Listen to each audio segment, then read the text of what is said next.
कन्या राशि जिसकी होवे वो धरती सा नेक, वैश्य वर्ण बुद्धि वाला खोवे नहीं विवेक।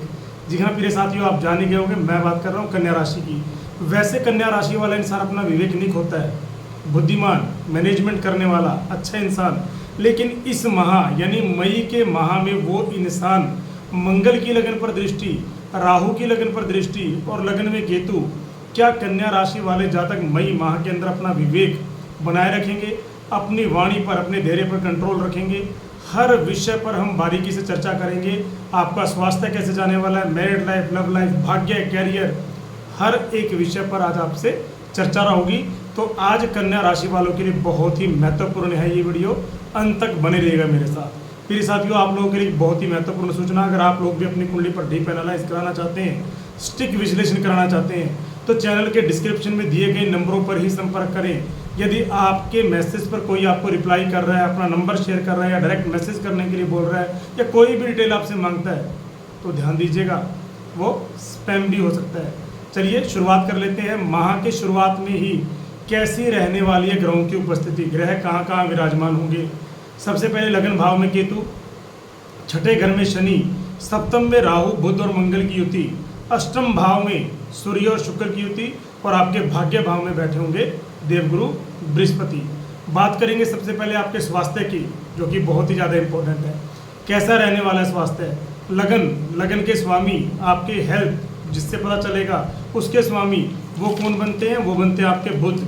और बुध इस समय बैठे हुए हैं आपकी कुंडली के सप्तम भाव में, और सप्तम भाव में बैठकर लगन को देख रहे हैं। तो प्रश्न कैसा, डर कैसा। लेकिन 11 मई के बाद बुध ट्रांजिट कर जाएंगे और उस समय के बाद मैं कह सकता हूँ जब ये 8th हाउस में चले जाएंगे तो थोड़ा सा आपके लिए चिंता का विषय होगा। उसके बाद आपको थोड़ा सा स्किन संबंधी इशू, कोई हेल्थ इशू या सीजनल होता है ना, कोई जैसे सर्दी आई सर्दी लगी, गर्मी आई गर्मी लगी, या सीजनल कोई रोग आपको दे सकते हैं। यानी छोटी मोटी परेशानी, बड़ा कोई डर नहीं है। लेकिन 11 मई से पहले मैं कहूँगा ऑल ओवर बहुत बढ़िया रहने वाला स्वास्थ्य है, डरने वाला कोई विषय नहीं है पूरे माह के अंदर। बात करें आपकी एजुकेशन की, एजुकेशन पे साथियों हम देखते हैं आपकी कुंडली के पंचम भाव से, जो ज्ञान का है, संतान का, आपके लव लाइफ का है। 5वें घर के स्वामी बनते हैं आपके शनि, और शनि बैठे हुए 6ठे भाव में, शत्रु घर में, रोग घर में, ऋण घर में। वैसे 5th का लॉर्ड अगर 6th में बैठा तो ये एक तरह से विपरीत राजयोग बनता है। और विपरीत राजयोग की डेफिनेशन है क्या, जब इंसान की परिस्थितियां बिल्कुल उसके विपरीत हो जाएं या वो इंसान दाने दाने को मोहताज हो जाए, तब ही ये विपरीत राजयोग खड़ा हो जाता है। या फिर आप इतना संघर्ष कर लें कि भगवान आपको दे ही दे, आपको संघर्ष को देखते हुए। ये है आपका विपरीत राजयोग। तो शनि 6ठे भाव में बैठ करके विपरीत राजयोग बना रहे हैं, और गुरु की दृष्टि भाग्य भाव में बैठकर आपके ज्ञान भाव पर है। तो अच्छी बात है, अगर गुरु की दृष्टि ज्ञान भाव पर हो तो ज्ञान में वृद्धि करेंगे। और शनि विपरीत राजयोग में हो तो कोई बुरा नहीं। यानी एजुकेशन के लिए मैं कहूँगा ऑल ओवर सब बेहतर है।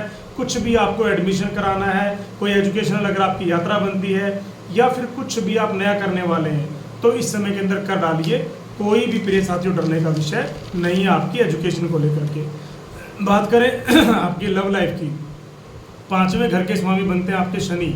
यह भाव जो है ज्ञान का भी है, संतान का भी है, और आपकी लव लाइफ का, आपके लव रिलेशन का भी है। और इसके स्वामी शनि बैठे हुए 6th हाउस में, गुरु की दृष्टि भी है पंचम भाव पर, मैंने अभी बताया आपको, और राहु की दृष्टि है लगन पर। देखिए गुरु की दृष्टि पंचम भाव पर है तो अच्छी बात है, लेकिन राहु की दृष्टि जो लगन पर है ना, ये आपके अंदर भ्रम, संशय, संदेह, कंफ्यूजन, मैं कह सकता हूँ इस तरह की आपकी नेचर बना देगी। कई बार आपका मन आपकी मनमानी करने करेगा, क्योंकि लगन पर मंगल की दृष्टि भी है। तो मंगल लगन को देखकर थोड़ा सा आपके अंदर गुस्सा, धैर्य की कमी, या मैं को कन्फ्यूजन तो नहीं कह सकता, लेकिन एग्रेशन लेवल थोड़ा ज़्यादा ही बढ़ा देंगे मंगल आपका। तो आपको गुरु की दृष्टि से जहां आप रियलाइज करेंगे, अपने लव लाइफ को आगे चलाने की कोशिश करेंगे, वहां पर मंगल और राहु अपना काम जरूर करेंगे किस चीज़ का, विच्छेद कराने का। लेकिन गुरु उसको संभाल लेंगे।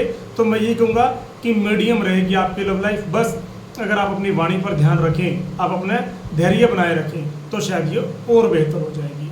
बात करें आपकी मैरिड लाइफ की, 7th लॉर्ड बनते हैं आपके देवगुरु बृहस्पति, और भाग्य भाव में बैठे हुए, बहुत बढ़िया। अगर आपके सप्तम के स्वामी 9th हाउस में आ जाएं तो मैं कहता हूँ आपका पार्टनर आपका पूरा सहयोग करेगा। वैवाहिक जीवन के लिए बृहस्पति अच्छे हैं, लेकिन आपके सप्तम भाव में मंगल राहु का अंगारक योग भी बन रहा है। एक इंसान जब कहते हैं ना भरता रहे तो वो अचानक विस्फोट करता है, फट जाता है। यही है अंगारक योग। जब ये 7th हाउस में है तो कई बार आप सुनते रहेंगे पार्टनर की, लेकिन एक बार ऐसा होगा कि आप भर जाएंगे और फिर इतना बोल देंगे कि सामने वाला शायद बर्दाश्त ना कर पाए।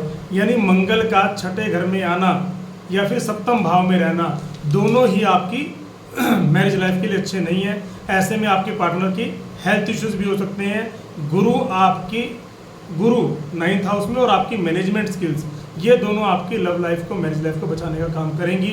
लेकिन फिर भी मैं कहूँगा कि मंगल और राहु के कारण जो आपकी वाणी बिगड़ सकती है, जो डिस्टेंस क्रिएट हो सकता है, उस पर आपने अपना ध्यान बनाए रखना, उस पर आपको काम करना। उपाय भी हम आपको अंत में साझा करेंगे, कौन सा उपाय करें जिससे आपकी वाणी नियंत्रण में बनी रहे। बात करें आपके भाग्य की, भाग्य स्वामी बनते हैं आपके शुक्र, और 8th हाउस में शुक्र 19 मई को आ जाएंगे भाग्य भाव में। कहना ही क्या, भाग्य का स्वामी अपने घर में, तो भाग्य को लेकर कोई प्रश्न होना ही नहीं चाहिए। लेकिन हाँ, अगर आपको कोई भी बड़ा डिसीजन लेना है, कोई परचेजिंग करनी है, कोई इन्वेस्टमेंट करनी है, कोई शुभ कार्य है, मांगलिक कार्य है, कुछ भी करना आपको, तो सिर्फ 19 मई के बाद कीजिएगा, उससे पहले करने से बचेंगे, ज़्यादा अच्छा रहेगा। बात करें आपके करियर की, 11 मई तक बुध, जो कि आपके करियर के लॉर्ड है, 7th हाउस में है।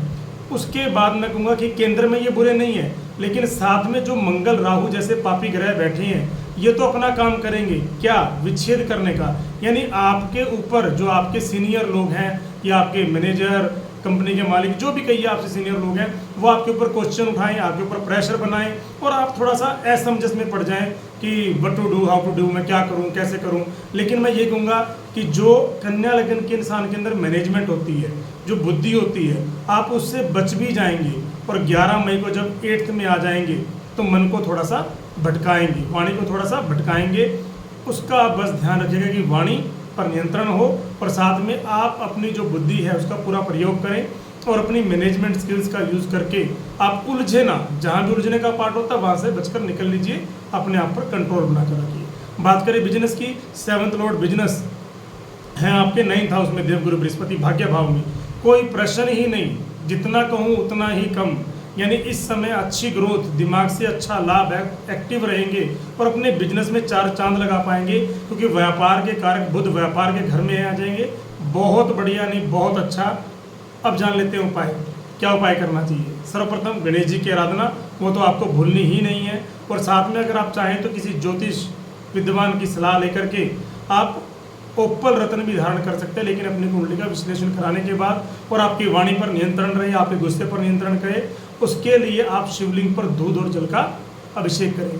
कैसी लगी वीडियो, लाइक कीजिए, शेयर कीजिए और सब्सक्राइब करना बिल्कुल मत भूलिएगा। जय श्री राम, जय श्री बालाजी महाराज।